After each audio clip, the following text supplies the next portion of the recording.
கர்த்தர் நல்லவர், கர்த்தர் நல்லவர், கர்த்தர் நல்லவர்.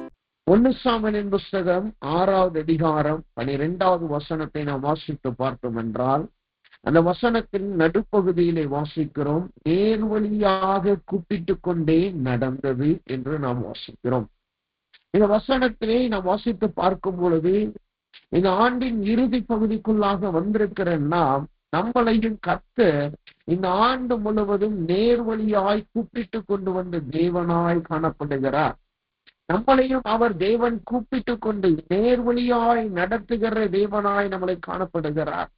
நேர்வழி என்று நாம் சொல்லும் பொழுது ஆபிரகாமினுடைய வேலைக்காரன் நம்மளுடைய நினைவுக்கு வரும். ஆனால் இங்கு யாரை தேவன் நேர்வழியாய் நடத்துகிறார், அல்லது யார் நேர்வழியாய் நடந்து வருகிறார் அல்லது கூப்பிட்டு வருகிறார் என்று நாம் பார்த்தோம் என்றால், பசுக்கள் நேர்வழியாய் நடந்து வருகிறது. பசுக்கள் நேர்வழியாய் நடந்து வருகிறது. பசுக்களை குறித்து வேதத்திலே நீங்கள் பார்க்கும் பொழுது 2 விதமான பசுக்களை பார்க்க முடியும். ஒன்று புஷ்டியான பசுக்கள், நல்ல பசுக்கள் என்று பார்க்கிறோம். இன்னொன்று மெலிந்ததும் அகோரமான பசுக்கள் என்று சொல்லி யோசேப்பின் நாட்களிலே பார்வோனுக்கு வந்த தரிசனத்தில் காணப்பட்ட அந்த 2 பசுக்களை குறித்து நாம் பார்க்க முடியும்.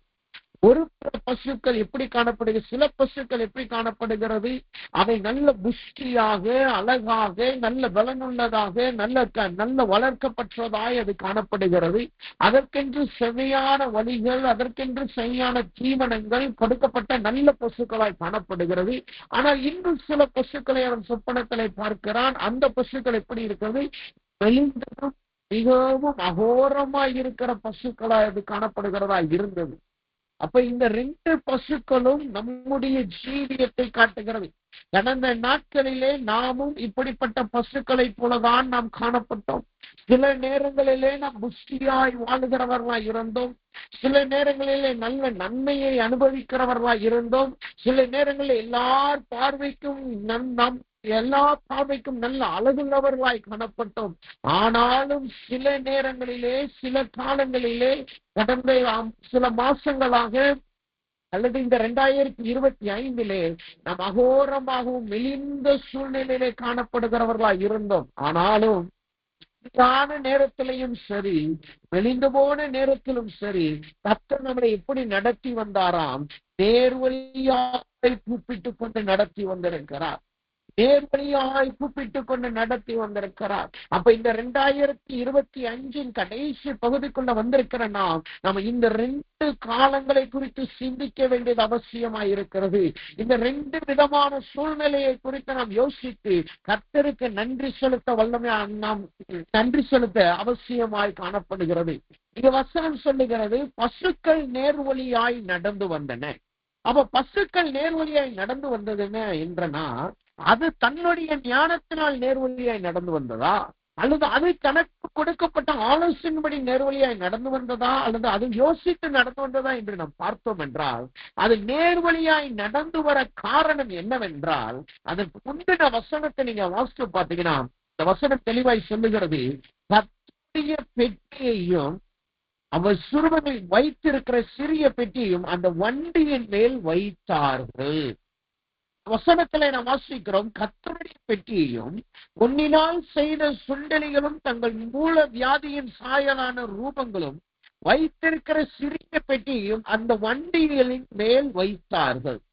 இங்க நாம் பார்க்கிறோம், கர்த்தருடைய பெட்டி அந்த வண்டியின் மேல் இருக்கிறது. இங்க இருக்கிற சுண்டலியும் மூல வியாதிங்கிறது அதுக்கு அவர்களுக்கு வந்த பாதிப்பை குறித்து பேசுகிறது, அவர்களுடைய காரியத்தை குறித்து பேசு. ஆனா அங்கு இருந்து ஜீவிக்கிற தேவனுடைய அடையாளம் அல்லது கர்த்தர் நடத்தினார் என்பதற்கு அடையாளம் என்னவா இருக்கிறதாம், அங்கு கர்த்தருடைய பெட்டி காணப்படுகிறது. அப்ப அந்த கர்த்தருடைய பெட்டி தான் அந்த பசுக்களை நேர்வழியாய் நடத்துகிறதாய் காணப்பட்டது. இதே போலதான் நம்முடைய வாழ்க்கையிலும் கடந்த 2025 ஆண்டிலே தேவனுடைய வார்த்தை நம்மளை நடத்துகிறதா இருந்தது. அந்த பெட்டிக்குள் காணப்படுகிற அந்த கோலாகிய கர்த்தர் நம்மளை தட்டி அரவணைத்து நாம் தவறி போகும் பொழுது அவருடைய கோலினால் நம்மளை திசை திருப்பி நம்மளை நேர்வழியாய் நடத்துகிறவராய் இருந்தார்.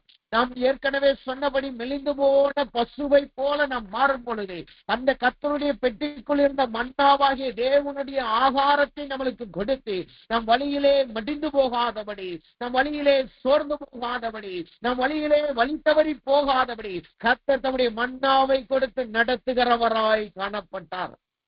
அதனாலதான் வசனம் சொல்லுது, அந்த கர்த்தருடைய பெட்டியாகிய தேவ வார்த்தையும் கோலும் அந்த மன்னாவும் அந்த பசுக்களை நேர்வழியாய் கூட்டி கொண்டு வந்தது. நேர்வழியாய் கூட்டி கொண்டு வந்தது. யோசித்து பாருங்க, எத்தனையோ நேரங்களிலே நாம் வழி தவறி போக வேண்டியதா இருந்தது. எத்தனையோ நேரங்களிலே நாம் தயங்கி போன நிலைமையிலே காணப்பட்டோம். சில நேரங்கள் எல்லாம் என்ன செய்ய போகிறேன் என்கிற கேள்வி நமக்குள் அதிகமாக இருந்தது. நான் நல்லது, ஏன் நான் இந்த சூழ்நிலையில் இருக்கிறேன், என்னை யாராவது விடுவிக்க மாட்டார்களா, என்னை யாராவது நடத்த மாட்டார்களா என்று சொல்லி எத்தனையோ முறை நாம் தயங்கினவர்களாய் காணப்பட்டோம். ஏன் நாம் மெலிந்த பசுக்களை போல சில நேரங்கள் எல்லாம் ஆகாரத்திற்கு நாம் வருந்தினவர்களாகவும் ஆகாரத்துக்கு தவிப்பவர்களாகவும், நாம் விரும்பின காரியம் நிலைக்கவில்லை அல்லது நான் ஜெபிக்கிற காரியம் எனக்கு நிறைவேறவில்லைன்னு சொல்லி அதை யோசித்து யோசித்து யோசித்து இளைத்து போனவர்களாய் மாறி போனவர்களாய் நாம் காணப்பட்டோம். ஆனாலும் கர்த்தர் தம்முடைய வார்த்தையினால் நம்மளை தேற்றினார், நம்முடைய கோலினால் நம்மளை நடத்தினார், நம்முடைய மன்னாவினால் நம்மளை போஷித்து நம்மளை நேர்வழியாய் நடத்தி கொண்டு வந்திருக்கிறார். அப்ப அதை இன்றைக்கு நினைவு கூறுவோமாக, அதை நாம் திரும்பி பார்ப்போமாக.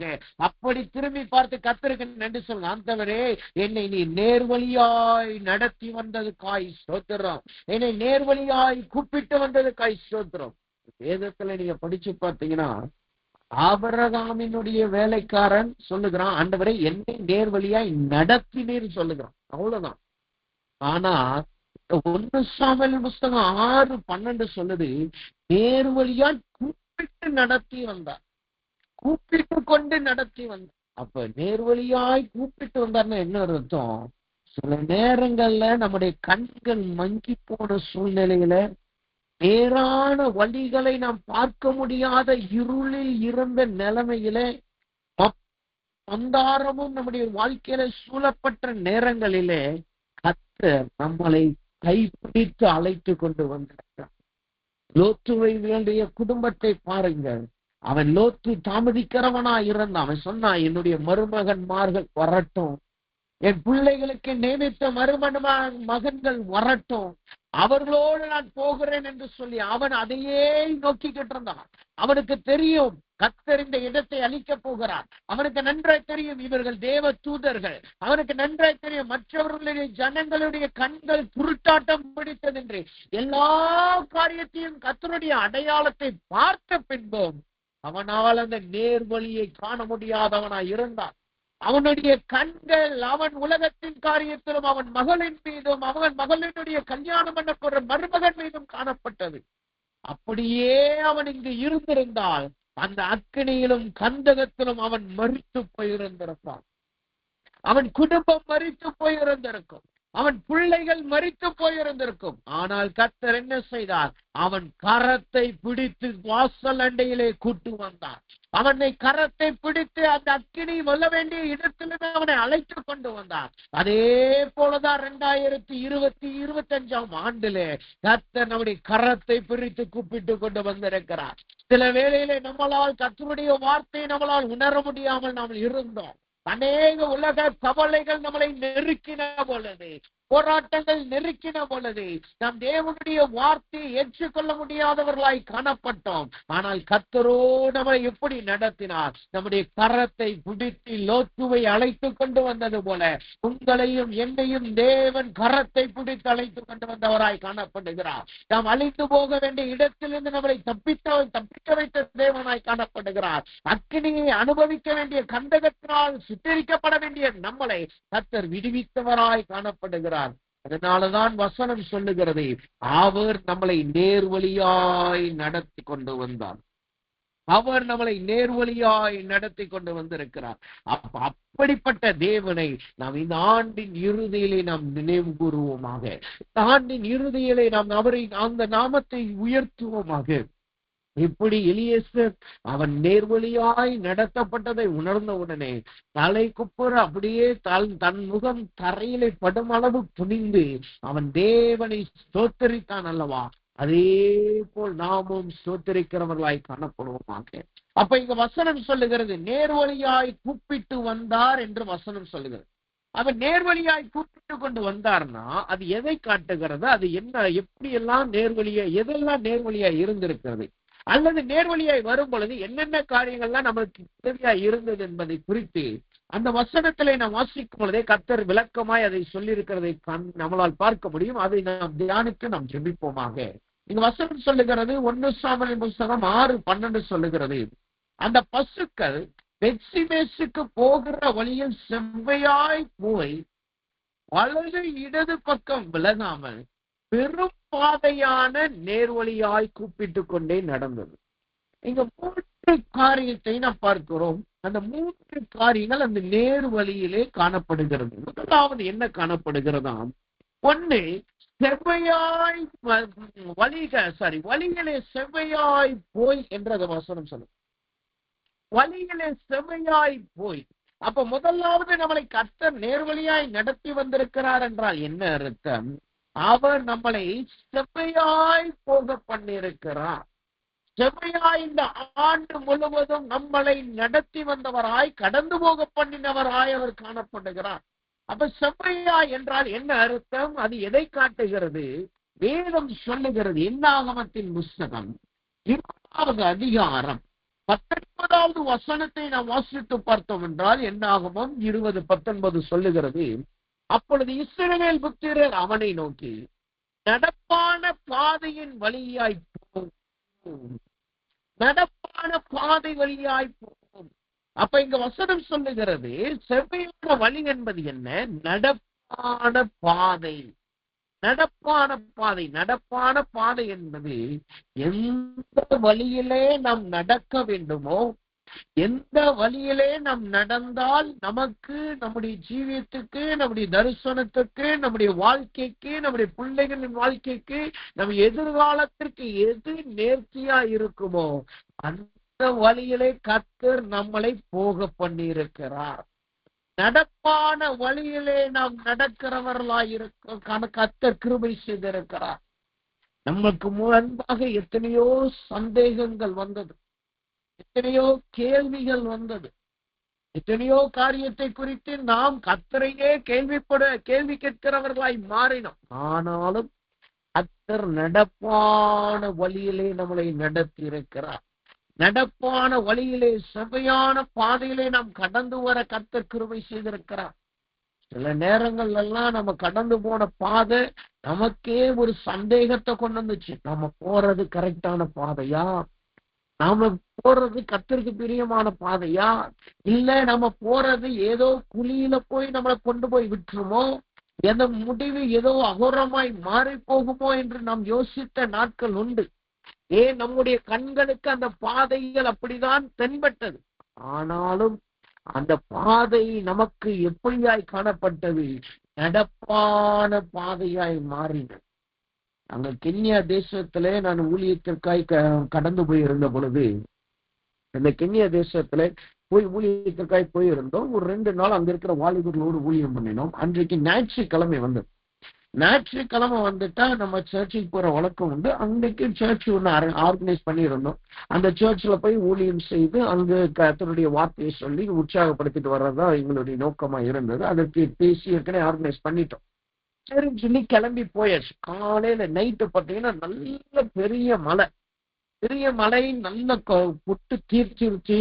அதுக்கான காலையில நாங்க எந்திக்கும் போது எந்த மழையும் இல்லை, எந்த மழையும் பெய்யல. உற்சாகமாய் புறப்பட்டு நாங்க ஒரு வண்டி எடுத்துட்டு, ஒரு வண்டி ஹையர் பண்ணி, ஒரு வண்டியை வாடகைக்கு எடுத்துட்டு 6 பேராய் அந்த இடத்துக்கு கூட்டு போற ஒரு விசுவாசியும் ஒரு தெய்வ பிள்ளையும், நாங்கள் ஒரு 5 பேர். அந்த 5 பேரும் பிளஸ் அவரும் சேர்ந்து 6 பேரா அந்த ட்ராக், அந்த ஒரு சின்ன குட்டியான மாதிரி இருக்கு. நம்ம சென்னையில எல்லாம் 10 ரூபான்னு சொல்லி போவாங்க பாத்தீங்களா, அது மாதிரி அந்த ஒயிட் வேன் மாதிரி இருக்கு. அதுலதான் நாங்க போனோம். அந்த ரோட்ல அது போய்கிட்டே இருக்கு. சில நேரத்துல பார்த்தா ஹைவே வருது, அதை தாண்டி சின்ன ரோட்டுக்கு போறோம், மண் ரோட்டுக்கு போறோம், நல்ல தார் ரோட்டுக்கு போறோம். ஒரு 3/4 மணி நேரம் டிராவல் பண்ணிட்டோம். மணி நேரம் டிராவல் பண்ணதுக்கு அப்புறம் பார்த்தா திடீர்னு பார்த்தா வண்டி முன்னாடி போக மாட்டேங்குது. ஏன் முன்னாடி போக மாட்டேங்குது என்னன்னு சொல்லி வெளியில பார்த்தோம்னா, அங்க மழை பெஞ்சது நிமித்தமாக அந்த சபைக்கு போக வேண்டிய பாதை இருக்கு பாத்தீங்களா, அது களிமண் நிறைஞ்ச பாதை இருந்ததுனால வண்டியால அதால போக முடியல. அது வண்டியால போக முடியாதனால வண்டி டயர்லாம் உள்ளேயே சுத்த ஆரம்பித்தது. இப்ப என்ன நடந்தது, அவங்க சொன்னாங்க, நீங்க இங்கதான் இறங்கிக்கணும். இங்க இறங்கி நீங்க ஒரு ஒரு 2 கிலோமீட்டர் நினைக்கிறேன், 1.5 கிலோமீட்டர் இருந்து 2 கிலோமீட்டர் நீங்க நடந்து போனீங்கன்னா அங்க லெப்ட் திரும்பினீங்கன்னா அந்த சர்ச் இருக்கும் அப்படின்னு சொன்னாங்க. அந்த சர்ச் அந்த சபை இருக்கும், நீங்க அங்க போகலாம். இப்ப நாங்க நடக்க ஆரம்பிச்சோம். சரி, வண்டி தானே போக முடியல, ஒரு நல்ல பழுவான நல்ல வெயிட்டான வண்டி தானே போக முடியல, நம்ம எப்படியாவது சைட்லனாலும் வளைஞ்சு வளைஞ்சு நடந்து போயிடும். இறங்கி பார்த்த பின்புதான் தெரியுது, எங்களுக்கு வலது பக்கமும் சரி இடது பக்கமும் சரி ஒரு பெரிய வயல்வெளி இருக்கு. இப்ப நடுவுல நடந்து போறது அது ஒரு 5 அல்லது 6 அடி அகலம் தான் இருக்கு அந்த பாதை. இப்ப நடந்து போகணும். ஆனா சைட்ல வரப்பு இருக்கிறதுனால அதுக்கு வேலி போட்டு வச்சிருக்கிறாங்க. எங்க காலை கூட வரப்புல வைக்க முடியாது, சைட்ல வைக்க முடியாது. இப்ப நடந்து போறது அந்த பாதையில தான் நாங்க நடந்து போகணும். நடக்க ஆரம்பிக்கிறோம், கொஞ்சம் கொஞ்சமா கால் உள்ள போக ஆரம்பிச்சு, அப்படியே கணுக்கால் அளவுக்கு எல்லாருடைய காலும் சகதியாக ஆரம்பிச்சிச்சு. அந்த 1.5 கிலோமீட்டர் கடக்கிறதுக்கு எங்களுக்கு 1 மணி நேரத்துக்கு மேல ஆச்சு. அந்த 1 மணி நேரம் கடந்து போய் தான் நாங்கள் அங்கு ஊழியத்தை நிறைவேற்றினோம். இதற்காக நான் சொல்லுகிறேன், நம்முடைய பார்வையிலே நல்ல பாதைகளாய் நடப்பான பாதைகளாய் நடக்கக்கூடிய பாதைகளாய் இருந்தது. சில நேரங்கள்ல அது களிமண் பாதையாய் மாறி போனது. சில நேரங்கள்ல நாம் நடக்க முடியாதபடி நம்முடைய கால்கள் மாட்டி கொண்டதை போல அது காணப்பட்டது. அந்த பாதையிலே இந்த பக்கமும் போக முடியல, அந்த பக்கமும் போக முடியல. அதை தவிர நமக்கு வேறு வழி இல்லாததை போல நமக்கு காணப்பட்டது. ஆனால் அந்த நடக்க கூட முடியாத பாதையிலே நம்மளுக்கு கர்த்தரை நடப்பான பாதையாய் மாற்றி இந்த ஆண்டு முடிவுக்குள்ளாய் நம்மளை ஜெயத்தோடு கொண்டு வந்திருக்கிறாரே, அதுதான் கர்த்தர் நம்மளை செவையாய் போக பண்ணினதை காட்டுகிறது. செவையாய் போக பண்ணினதை காட்டுகிறது. அப்ப யோசித்து பாருங்க, எத்தனை நேரங்களிலே நாம் புதை மணலிலும் களிமண் பாதையிலும் கஷ்டத்தோடு நாம் நடந்து வந்தோம். ஆனா இன்றைக்கோ ஒரு ஜெய கம்பீரத்தோடு நாம் காணப்படும்படி கர்த்தர் கிருபை செய்திருக்கிறார். அப்ப செவையான பாதை என்றால் அது ஒரு நடப்பான பாதை, அது ஒரு நடக்கக்கூடிய பாதை. அந்த பாதையிலே கர்த்தர் நம்மளை நடத்தினவராய் காணப்படுகிறார். வேதம் சொல்லுகிறது, லூக்காவின் புஸ்தகம் 1ஆம் அதிகாரம் 17ஆவது வசனத்தை வாசித்து பார்த்தோம் என்றால் அந்த வார்த்தை இப்படியே சொல்லுகிறது, பிதாக்களுடைய இருதயங்களை பிள்ளைகளிடத்திற்கும் கீழ்ப்படியாதவர்களை நீதிமான்களுடைய ஞானத்திற்கும் திருப்பி உன்னதமான ஜனத்தை கர்த்தருக்கு ஆயத்தப்படுத்தும்படியாக அவன் எலியாவின் ஆவியையும் பலமும் உடையவனாய் அவருக்கு முன்பாக நடப்பான் என்றான். வசனம் சொல்லுது பாருங்க, வார்த்தை சொல்லுது பாருங்க, உன்னதமான ஜனத்தை கர்த்தருக்கு ஆயத்தப்படுத்தும்படியாக அவன் செவ்வையான பாதையிலே நடப்பான். என்ன அர்த்தம்? நாம மட்டும் செவ்வையான பாதையில நடந்து வரல. திரும்பி பார்த்தீங்கன்னா, நீங்க திரும்பி பாருங்க, இந்த வருஷத்துல எப்படி நீங்க நடந்து வந்தீங்க, நிச்சயமாகவே உங்க மூலமா அநேக ஜனங்கள் செவ்வையான பாதையிலே நடந்து வந்திருப்பார்கள். உங்க மூலமாய் கர்த்தர் அநேகரை தொட்டிருப்பார்.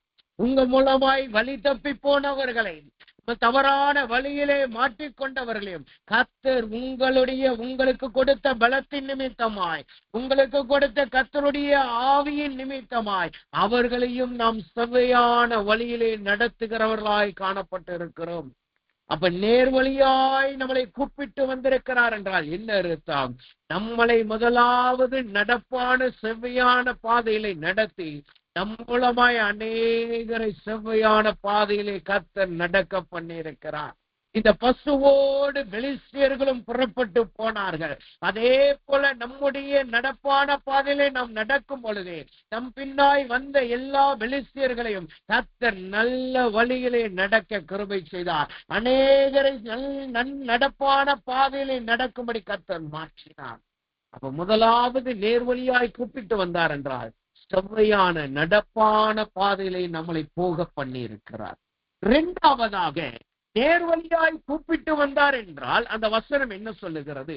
1 சாமுவேலின் புஸ்தகம் 6வது அதிகாரம் 12வது வசனத்தை நீங்க வாசித்து பார்த்தீங்கன்னா அந்த வார்த்தை தெளிவாய் சொல்லுகிறது, போகிற வழியிலே செவ்வையாய் போய் வலது இடது பக்கமாய் விலகாமல், வலது இடது பக்கமாய் விலகாமல். இரண்டாவதாக கர்த்தர் நம்மளை நேர்வழியாய் நம்முடைய கரத்தை பிடித்து கூட்டி நடத்தி வந்திருக்கிறார் என்றால் என்ன அர்த்தம்? நம்மளை விலகாமல் காத்து கொண்டவராய் அவர் காணப்பட்டிருக்கிறார். நாம் கடந்து வந்த பாதையிலே, கடந்து வந்த காரியங்களிலே நம் வலதும் இடதும் போகாதபடி, வலதும் இடதும் நாம் விலகாதபடி கர்த்தர் நம்மளை காத்து கொண்டிருக்கிறார். வலது இடது என்பது எதை காட்டுகிறது என்றால் 2 காரியத்தை காட்டுகிறது. 1, வலது இடது என்பது 1 வெள்ளாட்டின் அனுபவத்தையும், 2வது சில நேரங்களிலே செம்பரியாட்டின் தோலை போற்றி வருகிற ஓநாயையும் காட்டுகிறது.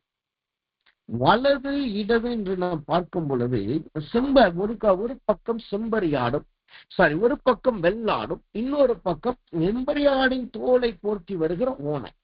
இதற்கு 2 உதாரணத்தை வேதத்திலிருந்து நீங்க பார்க்கலாம். 1, வலது ஆடு வெள்ளாடு என்பதற்கு எதை நீங்க காட்டணும்னா எதை நாம் பார்க்கலாம் என்றால், வேதம் சொல்லுகிறது, இயேசுவானவர் பிரசங்கம் பண்ணுகிற அல்லது போய் ஜனங்களோடு உபதேசிக்கும் பொழுது அங்கு எப்ப பார்த்தாலும் ரோமர்கள் அங்கு வருவார். சில இடங்கள்ல நீங்க பாத்தீங்கன்னா ரோமர்கள் வருவார்கள், அவர்களோடு பிரதான ஆசாரியர்களும் வருவாங்க. இவங்க யாருன்னா இவங்க பார்ப்பதற்கு செம்பரியாடுதான். இந்த ஆசாரியர்கள் பார்ப்பதற்கு செம்பரியாடுனா என்ன? அவங்க தேவனுடைய வார்த்தையை அறிஞ்சவங்க. நாங்க தேவனுடைய பிள்ளைகள் என்று சொல்லிக் கொள்ளுகிறவங்க. இன்னொரு விதத்துல அவர்கள் சொல்லுவார்கள், நாங்கள் மோசையின் பிரமாணத்தை கை கொள்ளுகிறவர்.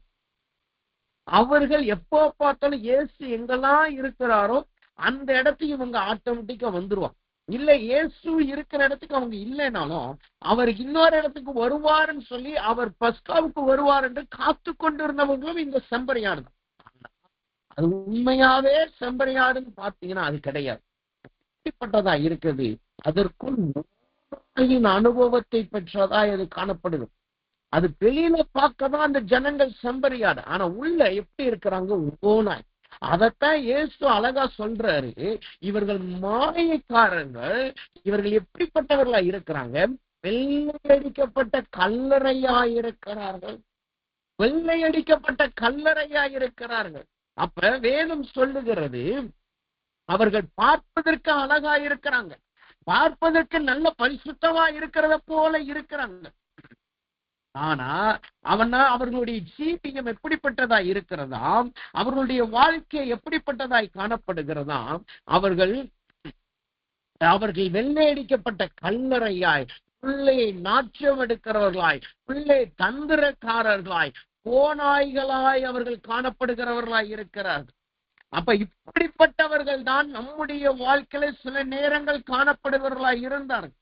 சில நேரங்கள்ல அவர்கள் வெள்ளாட்டை போல செம்பரியாட்டை போல அவர்கள் கடந்து வந்தார்கள்.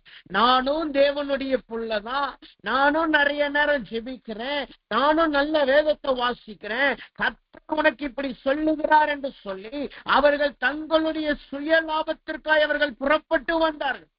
வேதம் சொல்லுகிறது, எரேமியாவின் மூலமாய் கர்த்தர் இஸ்ரவேலை கடிந்து கொண்டு அவர்களுக்கு மரநுகத்தை கர்த்தர் கொடுத்திருந்தார். ஆனா ஒரு தீர்க்கதரிசி வந்தான். என்ன சொன்ன தெரியுமா? நான் கர்த்தருடைய தீர்க்கதரிசி, என் சொல்ல கேளுங்க. கர்த்தர் சொன்னாரு, உங்களுடைய நுகம் முறிந்து போனது, இனிமேல் இந்த நுகத்தை நீங்கள் தூக்கி சுமக்க தேவையில்லை, அதை முறித்து போடுங்கள், அகற்றி போடுங்கள் என்று கர்த்தர் சொல்லுகிறார் என்று வந்து சொன்னான். இதை கேட்டு எரேமியா கூட அதை கழட்டி போடுறவனா இருந்தான். ஆனா நடந்தது என்ன?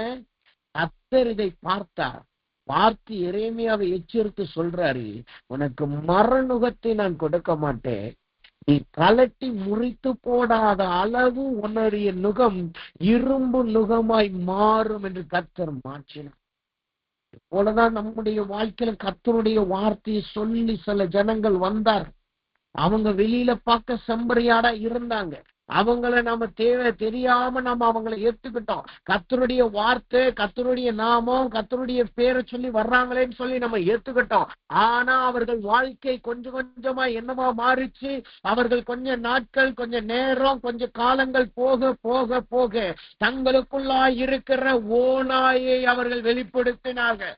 தந்திரமாய் உங்களுக்கு விரோதமாய் கிரியை செய்ய ஆரம்பித்தார்கள். தந்திரமாய் உங்களை சாபத்திற்கும் தேவனுடைய கோபானிக்கனுக்கும் கொண்டு போகிறவர்களாய் காணப்பட்டார். சொல்லும் பொழுது கர்த்தர் சில ஆண்டுகளுக்கு முன்பாக 7-8 ஆண்டு என்று நினைக்கிறேன், 8 ஆண்டுகளுக்கு முன்பாக, கிட்டத்தட்ட 10 ஆண்டுகளுக்கு முன்பாக நடந்த ஒரு காரியத்தை கர்த்தர் வெளிப்படுத்துகிறேன் நான் சொல்லுகிறேன். சாட்சிக்காக நான் டெல்லி பட்டணத்திலே நான் இருக்கும் பொழுது அங்கு ஒரு போதகர் இருந்தார். அவருக்கு ரொம்ப நல்ல க்ளோஸ் ஃப்ரெண்டாய் அவர் காணப்பட்டார். அவருடைய வீட்டுக்கு நாங்க ஜெபத்திற்காக நான் போயிருந்தோம். ஜெபத்துக்கு போயிருந்தப்போ அவர் அங்க இருக்கிறதுனால கேள்விப்பட்டு அந்த வீட்டுல போயிருந்தோம். அவங்க சொன்னாங்க 3 நாள் அல்லது 4 நாள் நீங்க தங்கிருங்கன்னு சொன்னாங்க. நானும் என்னுடைய சகோதரன் தான் 2 பேருமே சேர்ந்து போயிருந்தோம். போய் ஒரு 4 நாள் அங்க தங்கியிருந்தோம். அங்க தங்கி இருக்கும் பொழுது அங்க ஒரு அம்மா இருந்தாங்க, ஒரு வயதான அம்மா இருந்தாங்க. ஸோ அந்த அம்மாவிட்ட போய் அந்த அம்மாட்ட நல்லா பேசிக்கிட்டு இருந்தோம். அவங்க சொன்னாங்க, பாஸ்டர் சொன்னாங்க, பாஸ்டர் மனைவி பாத்தீங்கன்னா ரொம்ப அன்பா இருப்பாங்க, ரொம்ப எல்லாரையும் கேரிங்கா பாத்துங்க. அவங்க ஊழியத்தெல்லாம் நீங்க கேள்விப்பட்டீங்க, ரொம்ப ஆச்சரியமா இருக்கும். இதேன்னு கர்த்தர் சொல்லிட்டாரு, நீங்க பிச்சைக்காரர்கள் மத்தியில தான் ஊழியம் செய்யும். 5.5 ஆண்டு ஒரு ஆத்மா அறுவடை இல்லாம பிச்சைக்காரர்கள் மத்தியில 5.5 ஆண்டு ஊழியம் செஞ்சிருக்காங்க. ஆனா ஒருத்தம் கூட ரட்சிக்கப்படல. ஆனா 5.5 ஆண்டு முடிவுல கர்த்தர் அவர்கள் மத்தியில ரட்சிப்பை கொண்டு வந்தார். இப்ப ரட்சிப்பை கொண்டு வந்த உடனே அந்த ஜனங்கள்லாம் கூட்டத்துக்கு வர ஆரம்பிச்சிட்டாங்க. ஆனா அவங்களுக்கு ப்ராப்பரா பாத்ரூம் யூஸ் பண்ண தெரியல. அங்கிருந்த வெஸ்டர்ன் டாய்லெட் எல்லாம் யூஸ் பண்ண தெரியல. நான் சொல்றது அவங்க ஊழியத்தை குறித்து சொல்றேன். இதனால என்ன செஞ்சாங்க, அங்க இருக்கிற ஜனங்கள் பிள்ளைங்கள்லாம் அந்த வீட்டு காம்பவுண்ட் வீட்டுலதான் இருந்திருக்காங்க. வெளியில எல்லாம் பாத்ரூம் போய் வச்சிருக்காங்க, வாசல்ல பாத்ரூம் போய் வச்சிருக்காங்க. கணவனும் மனைவியா பாஸ்டருமாவே எந்த ஒரு வருத்தம் இல்லாம அந்த இடத்தை கிளீன் பண்ணிருக்காங்க. இந்த நாள் அந்த இடத்தை விட்டு அவங்க துரத்தி விட்டுட்டாங்க. 1.5 மாதம் கார்லயே வாழ்ந்து ஊழியம், கார்லயே இருந்து அங்கதான் சாப்பிடுறது, அங்கதான் தூங்குறது, கார்லயே இருந்து ஊழியம் பண்ணு. அன்பாய் நேசிக்கிறவர்கள், நல்ல தேவ அன்பை வெளிப்படுத்துகிற ஜனம். அந்த வீட்டுல அந்த அம்மா இருந்தாங்க. நாங்க பேசிட்டு அந்த பாஸ்டர் சொன்னாங்க, அந்த அம்மா இருக்கிறாங்க, யாருன்னு தெரியுமா, நாங்க போன இடத்துல, கூட்டத்துக்கு போன இடத்துல இவங்க நல்லா ஜெபிச்சாங்க, நல்லா பேசினாங்க, அதே நல்ல வசனம் எல்லாம் சொன்னாங்க. அவங்க பிள்ளைகள்னால துரத்தப்பட்டுட்டாங்களாம். அதனால அனாதைய போல நான் இருக்கிறேன்னு ரொம்ப அழுதாங்க. அதனால நாங்க இங்க கூட்டு வந்துட்டோம், நல்ல ஜெபிக்கிற உமன் அப்படின்னு சொல்லி சொன்னோம். நாங்களும் உட்காந்து பேச ஆரம்பிச்சோம், நல்லா பேசிக்கிட்டு இருந்தோம். அந்த அம்மாட்ட நல்லா பேசிக்கிட்டு இருந்தோம். இது 1 நாள் போனது, 2 நாள் போனது. 3வது நாள் நானும் அந்த போதகர் எல்லாம் அவங்க பாஸ்டரம்மா எல்லாரும் 3 பேரும் உட்காந்து காலையில நைட்டு 1 மணிக்கு உட்காந்து நாங்க ஜெபிச்சுக்கிட்டு இருக்கோம். ஜெபிச்சுக்கிட்டு இருக்கும் போது திடீர்னு கர்த்தருடைய வார்த்தை வந்துச்சு. கர்த்தர் சொன்னாரு, அந்த ஸ்திரீயின் இடத்துல ஏதோ தவறு இருக்கு. அங்க இருக்கிற அந்த வயதான அம்மா, 70 வயசு இருக்கும், 70-75 வயசு இருக்கும். அந்த வயதான அம்மாட்ட ஏதோ ஒரு காரியம் இருக்குன்னு கர்த்தர் சொல்றான்னு சொன்னாங்க. அப்ப கர்த்தர் வெளிப்படுத்தினா, அந்த அம்மாட்ட ஒரு மந்திர கயிறு ஒண்ணு இருக்கு. அந்த மந்திர கயிறை வச்சுக்கிட்டு அந்த அம்மாவுடைய பிள்ளைகளுக்கு விரோதமா அது மந்திரம் செஞ்சுக்கிட்டு இருக்கு. வெளியில பார்க்கத்தான் அவங்ககிட்ட நல்லா பேசுறது, நல்லா வசனம் வாசிக்கிறது, ஜெபிக்கு. ஆனா தன்னுடைய சொந்த பிள்ளைகளுக்கே அது மந்திரம் செய்வன வைக்கிற மாதிரி அந்த மந்திர கயிறை வச்சு அதை வச்சு அப்படியே ஏதோ அந்த மந்திர காரியங்களை செஞ்சுக்கிட்டு இருக்கு. ரொம்ப கவனமா இருங்க. இந்த வார்த்தையை சொன்ன பின்பு அவங்களால் ஏற்றுக்கொள்ள முடியல. ஆனா நாங்க வந்துட்டோம். அடுத்து என்ன நடந்தது என்றால், அவர்களை அறியாமல் அவர்கள் அந்த ரூம் எல்லாம் அவங்களுக்கு அரேஞ்ச் பண்ணி கொடுத்திருக்கிறாங்க. அப்பதான் அவங்க பார்த்திருக்கிறாங்க, அங்க மந்திர கல்லும் மந்திர கயிறும் வச்சு அவங்க ஏதோ ஒரு காரியத்தை பாட்டில வச்சு அப்படியே ஏதோ ஒரு மூடி அங்க மறைச்சு வச்சிருந்தது. அதுக்கப்புறம் எடுத்து கேட்ட பிறகு அந்த அம்மாவுக்கு பெரிய கோபம் வந்துட்டு, நான் என்னன்னாலும் செய்வேன், இந்த வீட்டுல நீங்க தானே என்னை கொண்டு வந்து வச்சுக்கின்னு ரொம்ப தாறுமாற பேசின உடனே இவர்கள் அப்படியே அன்பாய் கொண்டு போய் வேற இடத்துல வெளியில கொண்டு போய் விட்டு வந்தார். அதுக்கப்புறம் எங்களுக்கு அந்த போன் செய்து சொன்னார். எதற்காக நான் சொல்லுகிறேன் என்றால், சில நேரங்களிலே செம்பறியாடை போல ஓநாய்கள் நம்முடைய ஜீவியத்துல வந்துச்சு. அது நம்மள இடது பக்கம் சில நேரம் இழுக்க பார்த்துச்சு, சில நேரம் வலது பக்கம் அதை இழுக்க பார்த்துச்சு. ஆனால் அந்த செம்பரியாரின் தோலை போற்றி வருகிற ஓநாய்க்கு கர்த்தர் நம்மளை கடந்த மாதங்களிலே காத்து வந்தார். இந்த 2020-25 எத்தனையோ ஓநாய்கள் செம்பரியாடை போல வந்தது, எத்தனையோ தந்திரமான காரியங்கள் வந்தது. அது உங்களை கர்த்தருக்கு விரோதமாகவும் கர்த்தருக்கு கோபாக்கினை கொண்டு வரும்படியாகவும் அல்லது கர்த்தருடைய பார்வையிலே நீங்கள் விழுந்து போனவர்களாய் மாறும்படியாய் அது கொண்டு வந்தது. ஆனாலும் கர்த்தர் உங்களை வலதுபுறமும் இடதுபுறமும் சாயாமல் அவர் உங்களை காத்து வந்தார். இதுவரைக்கும் நம்மளை நிலைத்திருக்க பண்ணியிருக்கிறார். இதுவரைக்கும் நாம் வெளியிலே விலகாதபடி காத்து கொண்டு வந்திருக்கிறார். அது செம்பரியாட்டின் அனுபவம். வெள்ளாட்டின் அனுபவம் என்பது என்ன? அது உலகத்தின் அனுபவத்தை காட்டுகிறது, உலகத்தின் அனுபவத்தை காட்டுகிறது. அப்ப வெள்ளாட்டின் அனுபவம் என்பது தேவ சத்தத்தை கேட்காத புறஜாதிகளை காட்டுகிறது. இது இன்னொரு விதத்துல சொல்ல போனா சொன்னோம்னா சாத்தானின் ஜனங்களை காட்டுகிறது. சில நேரங்களிலே நம்முடைய வாழ்க்கையில வெள்ளாட்டின் அனுபவங்கள் நம்முடைய வாழ்க்கையில வந்திருக்கிறது. அவங்க ஏற்படுத்தின பிரச்சனைகள், அவர்களினால் வந்த போராட்டங்கள், அவர்களினால் வந்த காரியங்கள். இன்னொரு வெள்ளாட்டை குறித்து என்ன சொல்லுவார்கள் என்றால், அது ஒரு இடத்துல அங்கே இருக்காது. இங்க எங்க பச்சை இருக்கு எங்க பச்சை இருக்குன்னு அங்கங்க தாவிக்கிட்டே இருக்கும். ஒரே சிந்தனையோடு இருக்காது. இரட்டை மனதோடு காணப்படும். எங்க பசுமையா இருக்கோ அது தன் சுயநலத்துக்காய் எங்கேயும் கடந்து போகிறதாய் காணப்படும். அதுதான் வெள்ளாட்டின் அனுபவம். ஆனால் அந்த சூழ்நிலை ஒன்னு புறஜாதிகளிடத்தில் இருந்தோம் நம்முடைய வாழ்க்கையில வர வேண்டிய அல்லது ஆளுகை செய்யப்படுகிறதா இருந்த எல்லா ரெட்டை சிந்தனையில் இருந்தும் கர்த்தர் நம்மளை பாதுகாத்தார். எல்லா ரெட்டை போட்ட வாழ்க்கையில் இருந்து கர்த்தரை நம்மளை பாதுகாத்து இன்றைக்கும் நம்மளை ஜீவனோடு கர்த்தர் வைத்திருக்கிறார். இன்றைக்கும் நம்மளை தேவன் கர்த்தர் கூட்டிக் கொண்டு வந்திருக்கிறார். இதுல இன்னொரு முக்கியமான காரியம் என்ன தெரியுமா? நம்மளை விலகாமல் நம்மளை கூட்டிக் கொண்டு வந்திருக்கிறார்னா அது எதை காட்டுகிறது? ஏசாயாவின் புஸ்தகம் 54வது அதிகாரம் 10வது வசனத்தை நீங்க படிச்சு பாத்தீங்கன்னா அந்த வார்த்தை இப்படியாய் சொல்லுகிறது, மலைகள் விலகினாலும் பர்வதங்கள் நிலை பெயர்ந்தாலும் என் கிருபை உன்னை விட்டு விலகாமலும் என் சமாதானத்தின் உடன்படிக்கை நிலை பெயராமலும் இருக்கும் என்று உன்மேல் மனதுருகிற கர்த்தர் சொல்லுகிறார். அவர் நம்மளை விலகாமல் வலது பக்கமும் இடது பக்கமும் நாம் விழுந்து போகாமல் சாய்ந்து போகாமல் நம்மளை நேர்வழியாய் நடத்தி வந்தார் என்றால் எப்படி நடத்தி வந்திருக்கிறார்? அவர் முதலாவது தம்முடைய கிருபையை விட்டு நம்மளை விலகாதபடியும், இரண்டாவது அவருடைய சமாதானத்தின் உடன்படிக்கை நம்மை விட்டு விலகாமல் நமக்கு மனதுருகுகிற தேவனாய் வெளிப்பட்டு இருக்கிறார். வசனம் சொல்லுது கிருபையை நம்மை விட்டு விலகாமல், கிருபையை நம்மை விட்டு விலகாமல். அப்படின்னா என்ன அர்த்தம்? கிருபைக்கு எத்தனையோ அர்த்தங்களை வேதத்திலே சொல்லுவார்கள், தேவ ஜனங்கள் சொல்லுவார்கள். ஆனா கிருபை விலகாம இருந்த ஒரு மனுஷனை நீங்க வேதத்துல பார்க்கணும்னா சொல்லுது, என்னாகமத்தின் புஸ்தகம் 22வது அதிகாரம் 33வது வசனத்தை நீங்க படிச்சு பார்த்தீங்கன்னா அந்த வார்த்தை சொல்லுது, கழுதை என்னை கண்டு இந்த 3 தரம் எனக்கு விலகிற்று, எனக்கு விலகாமல் இருந்ததனால் இப்பொழுது நான் உன்னை கொன்று போட்டு கழுதையை உயிரோடு வைப்பேன். யாரை குறித்து சொல்லுது? பிழையாம் தீர்க்கதரிசியை குறித்து சொல்லுது. பிழையாம் தீர்க்கதரிசி இப்ப பாலாக் ராஜா இடத்துல போக போறான். இப்ப புறப்பட்டு போகிறான். போகும்போது கழுதை அங்க கர்த்தருடைய தூதன் நிக்கிறத பார்த்துட்டான். பார்த்த உடனே ஒரு சைடு கழுத அங்க இருக்கிற நெருக்கமான பாதையில போய் அவன் காலில் அடிக்க ஆரம்பிச்சு. இன்னொரு இடத்துல நான் போகவே மாட்டேன்னு நின்றுச்சு. இன்னொரு இடத்துல பார்த்தா வரப்புல போய் மொத்தமா கீழே விழுந்துருச்சு. இப்படி கழுது 3 தரம் அவனை தப்பிக்கப்படும். ஆனாலும் இந்த பெரியாயம்குள்ள ஒரு கடின இருதயம் என்ன இருக்கு? அவன் எதையும் உணரல, கர்த்தர் வார்த்தையை உணரல. அவன் என்ன செய்யறான்? நான் பாலாக்கிட்ட போனோம், அவன் எனக்கு கூலி கொடுக்க போறான், வெகுமதிகளை கொடுக்க போறான், நான் புறப்பட்டு போனோம்னு அவன் கிளம்பி போனான். அப்ப கர்த்தருடைய தூதன் அங்க வந்து நிக்கிறான். என்ன சொல்றான்? அழுத விலகி போச்சு, நீ உணரல. இப்ப நான் என்ன செய்ய போறேன்? விலகி போன கழுதை உயிரோட விட போறேன்.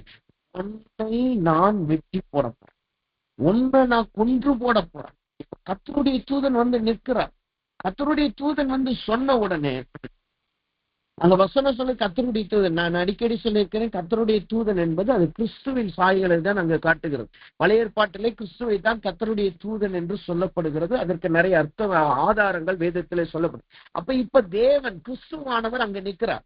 அங்க நின்று சொல்லுகிறார், நான் உன்னை கொன்று போட போகிறேன். உடனே பிள்ளையம் என்ன செய்யறான் பாருங்க, கர்த்தருடைய தூதனை நோக்கி, நான் பாவம் செய்தேன், வழியிலே நீர் எனக்கு எதிராய் நிற்கிறதை அறியாதிருந்தேன், இப்பொழுதும் உமது பார்வைக்கு இதா தகாதது இருக்குமானால் நான் திரும்பி போய் விடுகிறேன் என்றான்.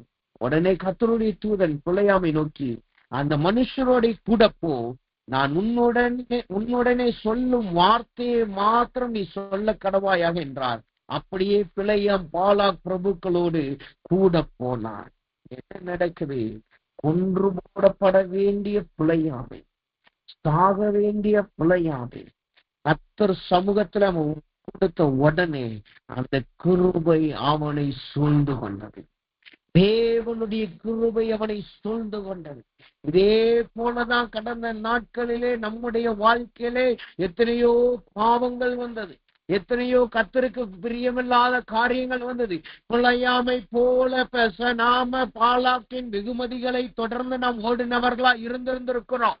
அதற்காய் கர்த்தரை நாம் மறந்தவர்களாய் காணப்பட்டிருக்கிறோம். கர்த்தரை விட்டு, கர்த்தருடைய வார்த்தையை விட்டு விலகினவர்களாய் காணப்பட்டிருக்கிறோம். உலகத்திற்கும் உலகத்தின் ஆசைக்கும் நாம் பின்னாடி ஓடுகினவர்களாய் காணப்பட்டிருக்கிறோம்.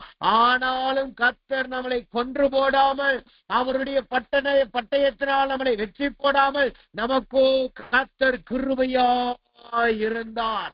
நமக்கோ கர்த்தர் மனதுருகுகிற தேவனாய் இருந்தார். நம்மளையோ தேவன் இரக்கம் பாராட்டினவராய் இருந்தார். அதனால்தான் வசனம் சொல்லுது, அவருடைய கிருபை நம்மளை விலகாமல் காத்து கொண்டது. அவருடைய கிருபை நம்மளை விலகாமல் காத்து கொண்டது. அப்ப முதலாவது நாம் விலகி போகாததற்கு காரணம் என்ன? அவருடைய கிருபை நம்மளை விட்டு விலகவில்லை. இரண்டாவதாக அந்த வசனம் சொல்லுங்க பாருங்க, சமாதான உடன்படிக்கை நான் பெயர்க்க மாட்டேன். சமாதான உடன்படிக்கையை நிலைத்து நிற்கும் என்று கர்த்தர் சொல்லுங்க. அப்ப விலகி போகாததற்கு காரணம், நம் வலது பக்கமும் இடது பக்கமும் விலகி போகாததற்கு காரணம் என்ன? இரண்டாவது, அவருடைய சமாதான உடன்படிக்கை நிலைச்சிருந்துச்சு. இதற்கு வேதத்துல யாரை நாம் உதாரணமாய் பார்க்க முடியும் என்று நீங்க பாத்தீங்கன்னா, வேதம் சொல்லுகிறது, யோவான் புஸ்தகம் 21வது அதிகாரம் 17வது வசனத்தை நீங்க படிச்சு பாத்தீங்கன்னா, அந்த வசனத்தின் கடைசி பகுதி இப்படியா சொல்லுகிறது, இயேசு என் ஆடுகளை மேய்ப்பாயாக என்றார். என் ஆடுகளை மேய்ப்பாயாக. யாரிடத்துல கர்த்தர் சொல்லுகிறார்? பேதுருவின் இடத்துல கர்த்தர் சொல்றார். பேதுருவை குறித்து நமக்கு நல்லா தெரியும். அவன் இயேசுவோடு இருந்தவன். அவன் இயேசுவை மறுதலித்து கண் கலங்கினான் என்று நமக்கு நல்லா தெரியும், அழுதான் தெரியும். ஆனா அதுக்கப்புறம் பேதுரு என்ன செய்தான் தெரியுமா? வசனம் சொல்லுது, அதுக்கு மேல் பகுதியை நீங்க படிச்சு பாத்தீங்கன்னா, சீமோன் பேதுரு அவன் அங்க இருக்கிற சீசர்கள் இடத்துல என்ன சொல்லுகிறான்? நான் மீன்பிடிக்க திரும்பவும் போகிறேன். வசனம் சொல்லுது, யோவான் 21:3 சொல்லுது பாருங்க, சீமோன் பேதுரு மற்றவர்களை நோக்கி மீன்பிடிக்க போகிறேன் என்றான். அதற்கு அவர்கள், நாங்களும் உம்மோடு வருகிறோம் என்றார்கள். என்ன நடக்குது? பேதுருவை ஏற்கனவே கர்த்தர் கொண்டு வந்துட்டார். நான் அவனை மனுஷனை பிடிக்கிறவனாய் மாற்றுகிறேன், நீ என்னோடு கூட வா என்று கொண்டு கர்த்தரை அழைச்சு வந்துட்டார். அழைச்சு வந்த பின்பும் இப்ப கர்த்தர் அவனை அழைச்சு வந்து கர்த்தரோடு நிறைய ஊழியம் செய்கிறான். பரிசுத்தாவியை நிரப்புவதனால அற்புத அடையாளங்கள் செய்கிறார்கள், பிசாசுகளை துரத்துகிறார்கள், தீர்க்கதரிசனம் சொல்லுகிறார்கள். இவ்வளோ காரியங்கள் செஞ்சோம். இயேசு நான் அடிக்கப்பட போகிறேன்னு சொல்லும் போதெல்லாம் ரொம்ப உற்சாகமா இருந்தேன். ஆண்டவரே, எப்படி சாக முடியும்? இப்ப யாராவது அடிக்க வந்தா இயேசுக்காக காதை வெற்ற அளவுக்கு இருந்தான். ஆனா காணப்பட்டவன் ஏன்? இயேசு கர்த்தரானவர் அவர்கள் பூட்டியிருந்த அறையில உதித்தத இயேசு உயிரோடு வந்து பார்க்க வேண்டும். பேதுரு என்ன சொல்றான் பாருங்க, நான் மீன் பிடிக்க போகிறேன், நான் மீன் பிடிக்க போகிறேன். உடனே கர்த்தருடைய வார்த்தை சொல்லுது, அதைத்தான் கர்த்தர் சொல்றாரு. யோவானுக்கு கர்த்தர் சொன்னபடியே சொல்றாரு. கர்த்தர் கேட்கிறாரு, பேதுருட்ட கேட்கிறாரு, என்னை நீ நேசிக்கிறாய். முதலாவது அவன் மீன் பிடிக்கிறதுல அவன் உறுதியா இருந்தான். தன் ஊழியத்தையும் தன் அழைப்பை இழந்து போகிறதுக்கு அவன் ஆயத்தமா இருந்தான். ரெண்டாவது அவனுடைய நிலைமை எப்படி இருந்துச்சு நீங்க பாத்தீங்கன்னா, பிற்பகுதியை வாசித்து பாருங்க. ஸ்டிப்போன் அவங்க மீன் பிடிக்க போயிட்டாங்க. ஆனா அங்க மீன் எதுவுமே கிடைக்கல. உடனே அவங்க திரும்பி வர்றாங்க. அப்ப இயேசு சொல்றாரு, நீங்கள் மீன் பிடிக்க போனீங்களா, உங்களுக்கு மீன் இல்லையா? அவங்க சொல்றாங்க மீனே இல்ல. உடனே இயேசு சொல்றாரு, நீங்க படகுல இருந்து உங்கள் வலையை வலது பக்கமாய் போடுங்க. உடனே திரளான மீன்கள் வருது. அப்ப யோவான் சொல்லுகிறான், அன்பின் சீசனா யோவான் பேதுருட்ட சொல்றான், அவர் இயேசு. அது வரைக்கும் பீட்டரால் உணர முடியல, பேதுருவால உணர முடியல. கர்த்தர் சத்தத்தை எத்தனையோ முறை கேட்டிருக்கிறான், எத்தனையோ முறை கர்த்தரால் நடத்தப்பட்டிருக்கிறான். ஆனாலும் அவனால உணர முடியல. இரண்டாவது அவன் உணர்வில்லாதவனாய் மாறி போனான். மூன்றாவதாக அந்த வசனம் சொல்லுது பாருங்க, அவன் நடக்கிறது என்ன வசனம் சொல்லுது. யோவான் 21:7 சொல்லுது பாருங்க, அவன் இயேசு என்ற வார்த்தையை கேட்ட உடனே அவன் தன் மேற்சட்டையை கட்டிக்கொண்டு கடலிலே குதித்தான். வஸ்திரம் இல்லாதிருக்கிறபடியினால் மேற்சட்டையை கழட்டி. அது எப்படி மாறிட்டான் பாருங்க, அவன் நிர்வாணமாய் மாறி போனான். யோவான் வஸ்திரம் இருந்துச்சு, மற்ற சீசர்களிடத்துல வஸ்திரம் இருந்துச்சு.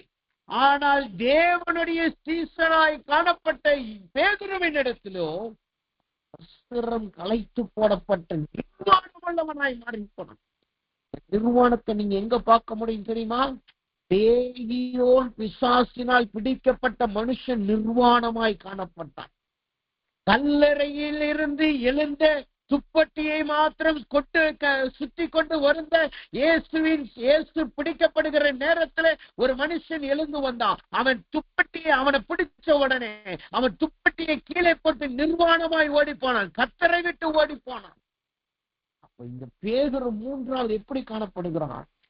சாசின் உலகத்தின் ஆளுகைக்கு ஒப்பு கொடுத்து கர்த்தரை முற்று விலகி நிர்வாணமாய் மாறிப்பான். ஆனா என்ன நடந்திருக்கணும்? கர்த்தர் அவனை விருத்திருக்கணும்.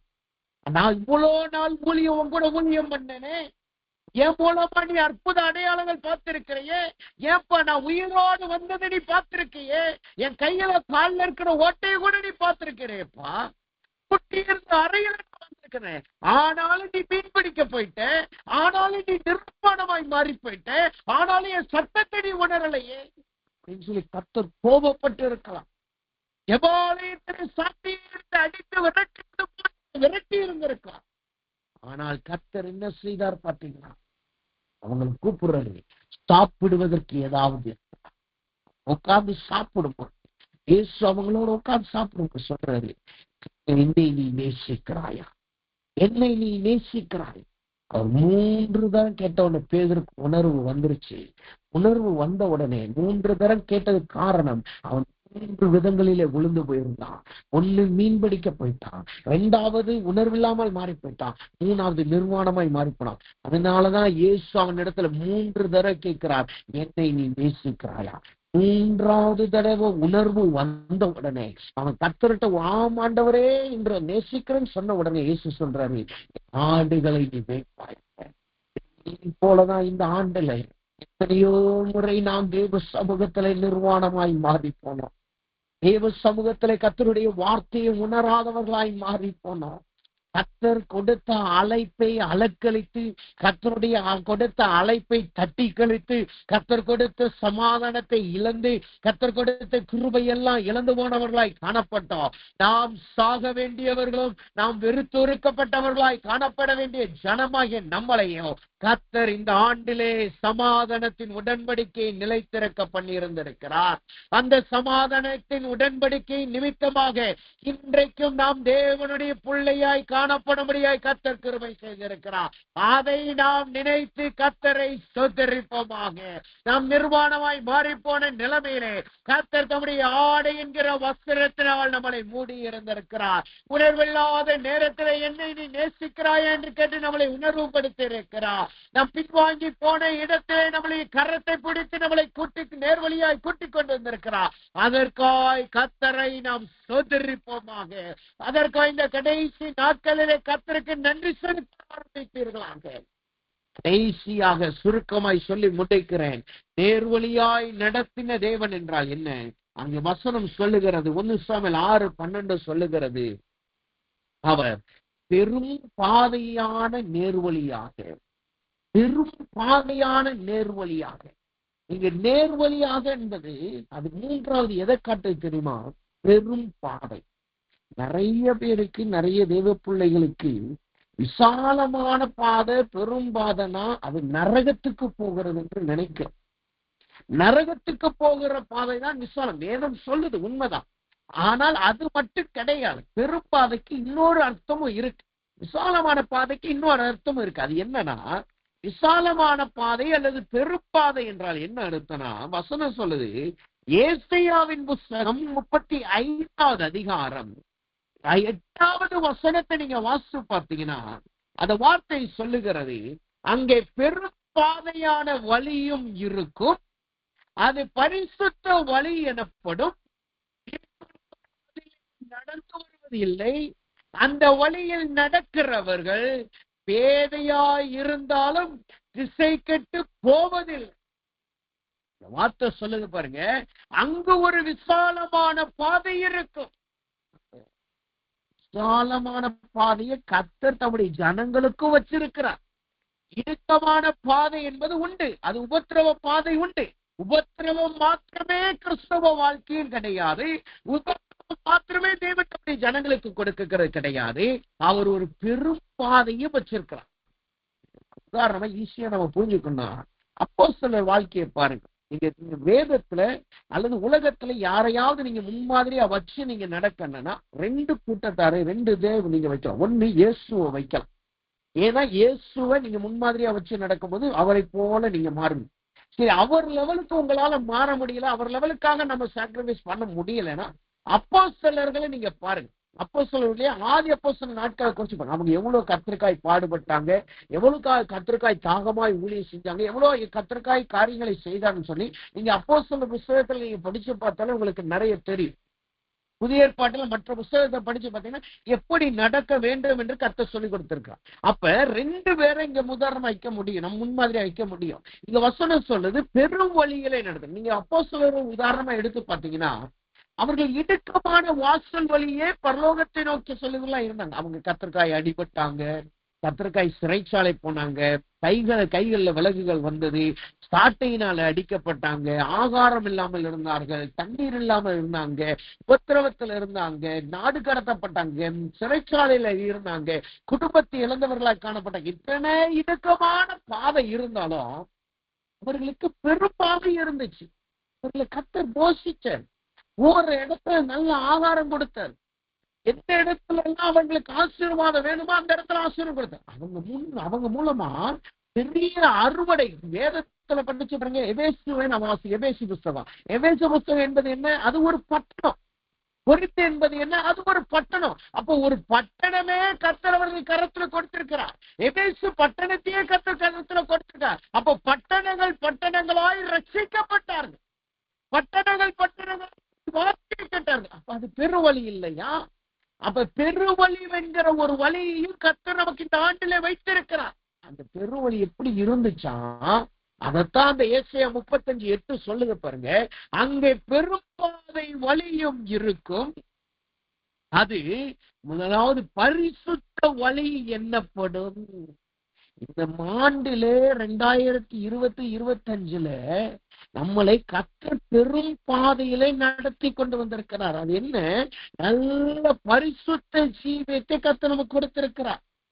எத்தனையோ முறை நம்ம உளுந்த உண்மைதான், எத்தனையோ முறைக்கு நம்ம நிர்வாணமா ஆடணும், அதுவும் உண்மைதான். ஆனாலும் கர்த்தர் நம்மளை பரிசுத்தப்படுத்தி இருக்கிறார்.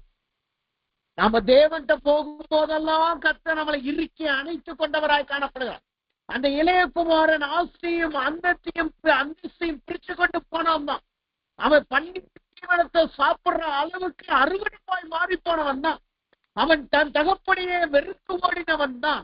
ஆனாலும் அவன் திரும்பி வரும்போதெல்லாம் அவன் தகப்பன் அவனை இறுக்கி அணைத்து முத்தமிட்டு சொல்றான், மகன் காணாமல் போனான், ஆனால் இப்பொழுது காணப்பட்டான். அதோடு நிறுத்தல, அவனுக்கு நல்ல வஸ்திரத்தை கொடுத்து, நல்ல பாதரட்சியை கொடுத்து, அதிகாரம் என்னும் மோதிரத்தை கொடுத்து, அவனுக்கு ஒரு விருந்தையே அங்க ஆயத்தப்படுத்த. இதே போலதான் நம்முடைய வஸ்திரங்கள் அழுக்கான நேரங்கள்ல கர்த்தர் நம்மளுக்கு புதிய வஸ்திரத்தை கொடுத்திருந்திருக்கிறார். இதை எப்படி நீங்க புரிஞ்சுக்கலாம் தெரியுமா?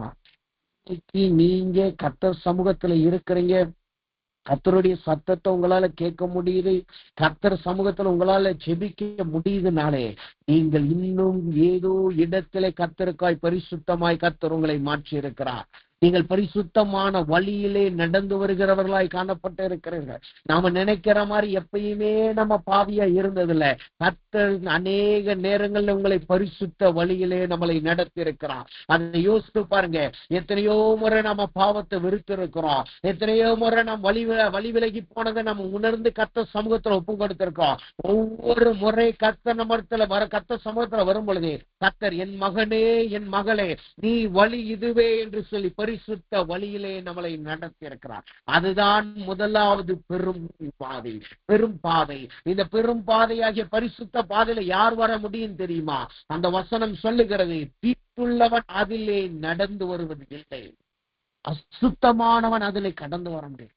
அப்ப கர்த்தர் உங்களையும் என்னையும் பெரும்பாதையில கொண்டு வந்திருக்கிறார்னா என்ன அர்த்தம்? வாழ்க்கையில இருந்த சாபத்தையும் தீட்டையும் அசுத்தத்தையும் அவர் சுத்திகரித்து நம்மளை பரிசுத்தவான்களாய் வாட்டிகளாய் நம்மளை நடத்தி கொண்டு வந்திருக்கிறார். அப்ப அதனாலதான் நாம இன்னும் நினைச்சிருக்கோம். அப்ப அதை யோசிங்க. நம்ம விழுந்து போன நேரத்துல எல்லாம் நம்மளை சுத்திகரித்திருக்கிறார். நம்ம விழுந்து போன நேரத்துல எல்லாம் நம்மளை கழுவி இருக்கிறார். நாம் அவர் சமூகத்துல ஓடி வரும்போதெல்லாம் அவர் பரிசுத்தத்தை கொடுத்து நம்மளை பரிசுத்த வழியிலே நடக்க பண்ணியிருக்கிறார். அப்ப பெரும்பாதை என்பது முதலாவது பரிசுத்த பாதை. 2வது வசனம் சொல்லுது பாருங்க, அந்த வழியிலே நடக்கிறவர்கள் ஏதையாய் இருந்தாலும் திசை கெட்டு போவதில்லை. 2வது, இந்த பெரும்பாதையிலே நடக்கிறவர்கள் எப்படி இருப்பாங்க தெரியுமா? என்னதான் அவங்க எதையும் அறியாதவங்களா இருந்தாலும், பேதைனா அவங்களுக்குள்ள கன்னினஸ் இருக்காது. நம்ம சொல்லுவோம்ல, வெகுலின்னு சொல்லுவோம் பாத்தீங்களா? எப்படி பேசுறோம் என்ன பேசுறோம்னு தெரியாது, அல்லது யாராவது அவங்களை தந்திரமா ஏமாத்தினா ஈஸியா ஏமாத்திட்டு போறோம், அதுதான் பேதை.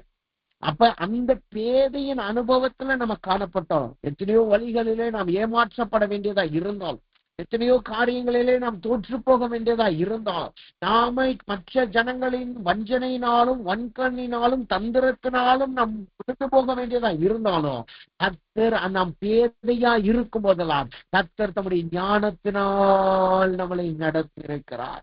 தம்முடைய ஞானத்தினால் நம்மளை போஷித்திருக்கிறார். தம்முடைய ஞானத்தினால் நம்மளை கொண்டு வந்திருக்கிறார்.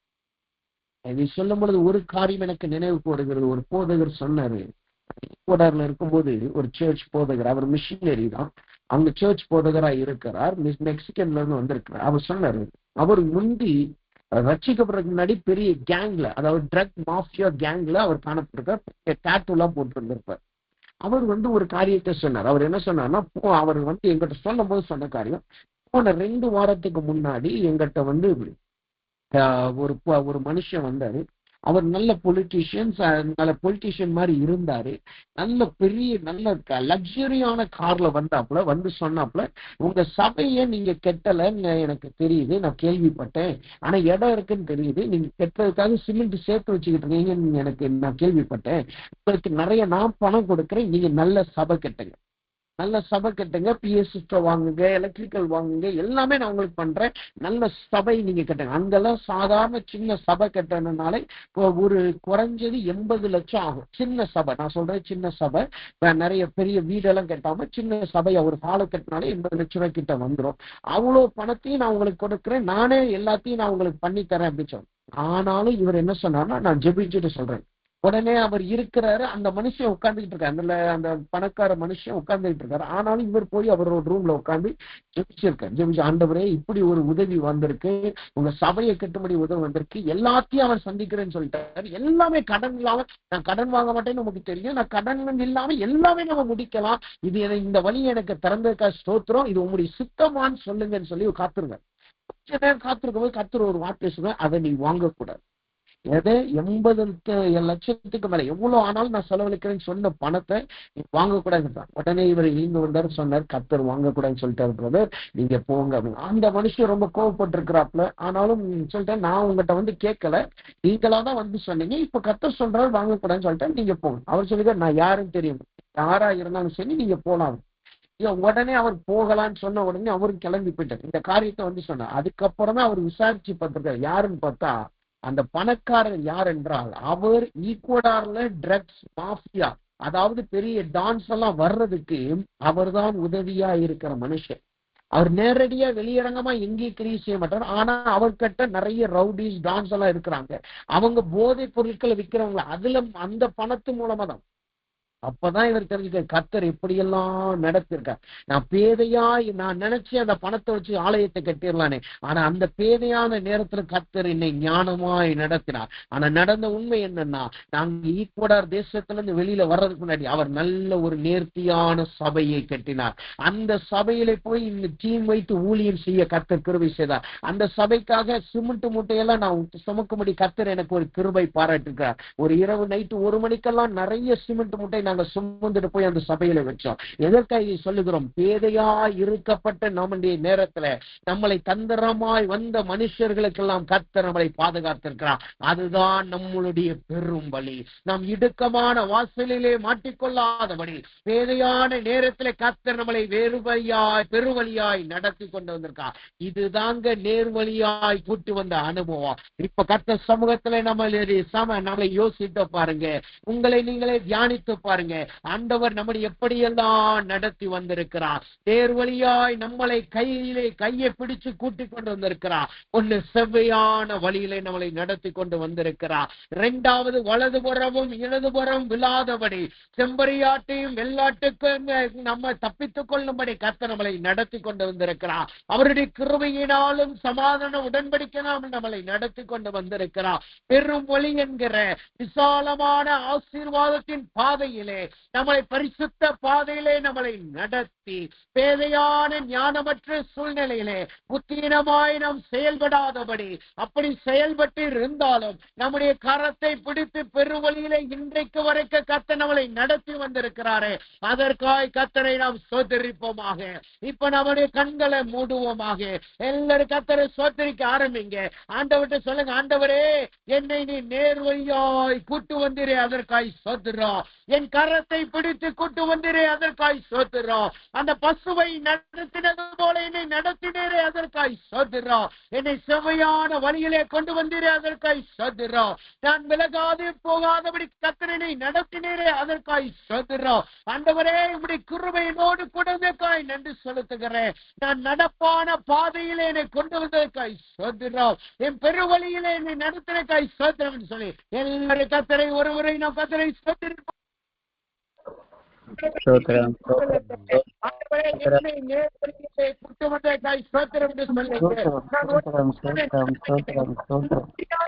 நேரத்திலே எல்லா நேர்வழியாய் நடத்தினீரே, ஆண்டவரே எல்லாரும் கர்த்தரை சோதரிப்போமாக. எல்லாரும் கர்த்தருக்கு நன்றி செலுத்துங்க. அவர் இல்லாவிட்டால் நாம் நேர்வழியாய் இங்கு வந்திருக்க முடியாது. எங்கெங்கேயோ அடி வாங்கி இருந்திருக்க வேண்டும். எத்தனையோ இடங்களில் நாம் உணர்ந்து காயப்பட்டிருக்க வேண்டும்.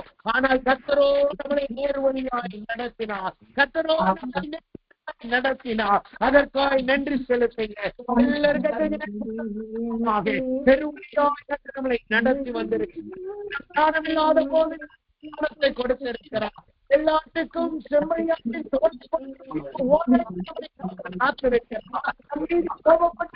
அழிக்காமல் நம்முடைய கிருபையால் சமாதானத்தில் உடன்படிக்கையினாலும் நம்முடைய கிருபையை நாம் நினைத்து மீண்டும் நம்மளை அவருடைய பிள்ளையாய் ஏற்றுக்கொண்டிருக்கிறார். நடப்பான பாதையிலே நம்மளை நடத்தி கொண்டு வந்திருக்கிறார். அதற்காக கர்த்தரை சொதிரிப்போமாக. சொதிரமாண்டவரே சொதிரமாண்டவரே சொதிரம். ஆமென். நாம் ஜெபிப்போம். அன்பின் பரலோக பிதாவே, துதிக்கிறோம், சொந்தரிக்கிறோம். நாளிலும் தேவனுடைய கிருபையும் தயவும் எங்களோடு கூட இந்த ஸ்தோத்திரம்.